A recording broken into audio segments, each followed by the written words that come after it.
So 4 points to identify whether we are running with a purpose, with a aim, or we are running just to run.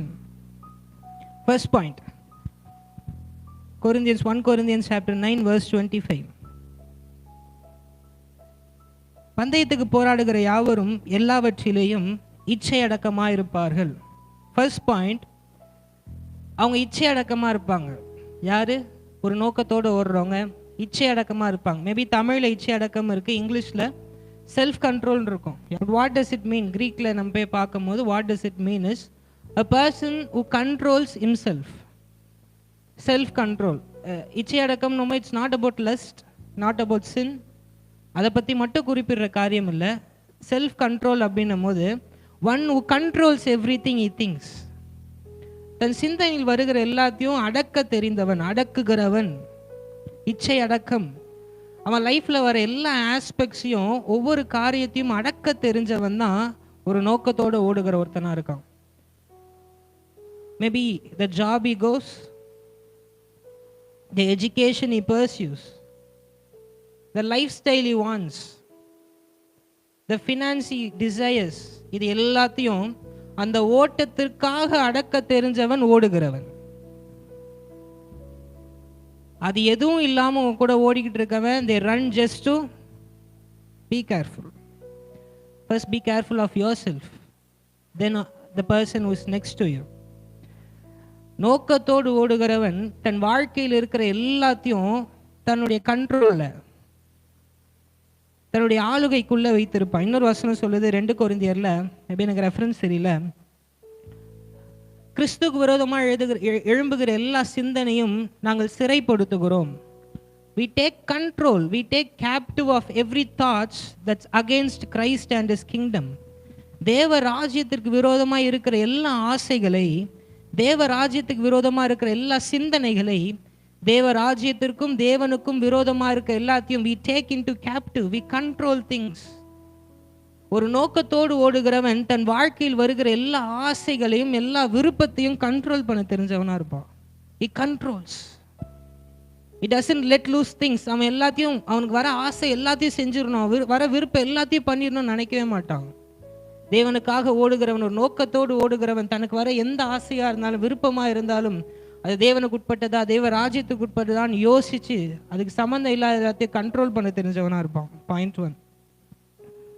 Point 2 verse 26. ஆதலால் நான் நிச்சயம் இல்லாதவனாக ஓடேன். First point is he controls everything. Remember, ஞாபகம் வச்சுக்கோங்க. Maybe இந்த 4 பாயிண்ட்ஸை செக்லிஸ்டாக வச்சுக்கலாம் எப்பவுமே. நம்ம first thing he controls everything. அவன் வாழ்க்கையில் இருக்கிற எல்லாத்தையும் கண்ட்ரோல் பண்ண தெரிஞ்சவனா இருப்பான். செகண்ட் திங், நிச்சயம் இல்லாதவனா ஓட மாட்டான். he doesn't run without a purpose, he doesn't run without a aim. பக்கத்தில் இருக்கவங்க பார்த்து கேளுங்க, நீ எதுக்கு கிறிஸ்தவனா இருக்க? அதாவது நான் என்ன சொல்ல வரேன்னா, எதுக்கு? why do you have a purpose? நோக்கம் இருக்கா? மீட்டிங் எதுக்கு வந்த? நோக்கம் இருக்கா? கூப்பிட்டாங்கன்றது ஒன்று, அதை விடுங்க. நோக்கம் இருக்கா? ரெண்டாவது, ஏன் வாழற? நோக்கம் இருக்கா? ஏன் இயேசு வாழ்க்கையில் இருக்காரு? நோக்கம் இருக்கா? ஏன் ரட்சிக்கப்பட்ட? நோக்கம் இருக்கா?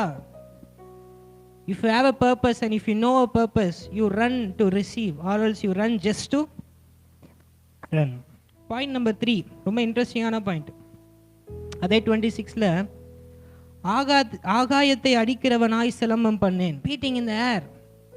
நான் காத்துல இதில் ஆகாயத்தில் அடிக்கிறவனாய் சிலம்பம் பண்ணேன். நிஜமாலே ஓடுறவங்க, ஆண்டவருக்காக ஓடுறவங்க கஷ்டப்பட்டு உயிரை கொடுத்து சண்டை போட்டுக்கிட்டு இருப்பாங்க. ஒவ்வொரு காரியத்துக்காகவும் உயிரை கொடுத்து ஒவ்வொன்றும் போராடி தேவனுக்காக வாழணும். பக்கத்தில் ஒருத்தர் இருப்பான், சும்மா ஓடணும்னு வரும், காற்றுல அடிச்சுக்கிட்டு இருப்போம். ஒரு நோக்கமே இல்லாமல் எதுக்குமே சண்டை போடாமல் நானும் சண்டை போடுறேங்க. நம்ம இங்கே உசுரை கொடுத்து சண்டை போட்டுக்கிட்டு இருப்போம். ஒவ்வொரு காரியத்துக்காகவும் தேவனுக்காக ஒவ்வொரு விஷயத்துக்கும் நம்ம அடித்து பிடிச்சி ரத்தம் வர அளவுக்கு நம்ம சண்டை போட்டுட்ருவோம். பக்கத்தில் உட்கார் நானும் அடிக்கிறேன், நானும் விளையாடுறேன், நானும் பண்ணுறேன்னு காற்றுல சிலம்பம் அடிச்சுக்கிட்டு இருப்பான். How to you fight? நீங்கள் எப்படி சண்டை போடுறீங்க? நானும் சண்டை போடுறேன் பாருன்னு சொல்லிட்டு ஃபீவர் வந்துச்சு தெரியுமா, நேற்று எனக்கு உடம்பு சரியில்லாமல் போயிடுச்சு தெரியுமா, அதெல்லாம் ஃபைட் கிடையாது, அதெல்லாம் சண்டை போடுறது கிடையாது. சில்லி திங்ஸ் எல்லாம் ஒரு ஃபைட்டாக காமிச்சிக்கிட்டு, சின்ன சின்ன காரியத்தெல்லாம் ஒரு சண்டையாக காமிச்சிட்டு ஆகாயத்தில் சிலம்பம் பண்ணுகிறவனா இருக்கிறேன்னா, இல்லை நிஜமாலே நின்று ஆண்டவருக்காக சண்டை போடுறேன்னா? Do I fight really? Listen people, do I fight really or do I pretend to fight? நிஜமாலே சண்டை போடுறேன்னா, சண்டை போடுற மாதிரி நடிச்சுக்கிட்டு ஊரை ஏமாத்துறேன்னா?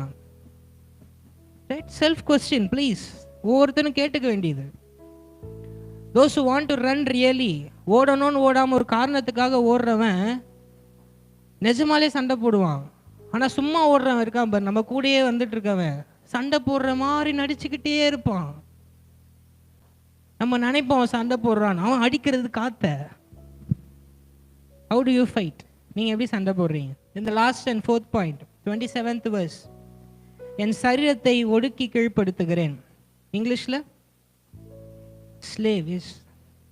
First point என்ன சொன்னா, he controls every aspects of his life. அவன் வாழ்க்கையில் வர எல்லாத்தையும் he controls, not their parents control. No one controls it. அடுத்த இது நான் சொல்லலை, வேண்டாம். Who controls your life? Do you control your life? Or do your desires control your life? Do you control your life? Or your interests control your life? எது உங்கள் வாழ்க்கை ஆளுது? Which controls you?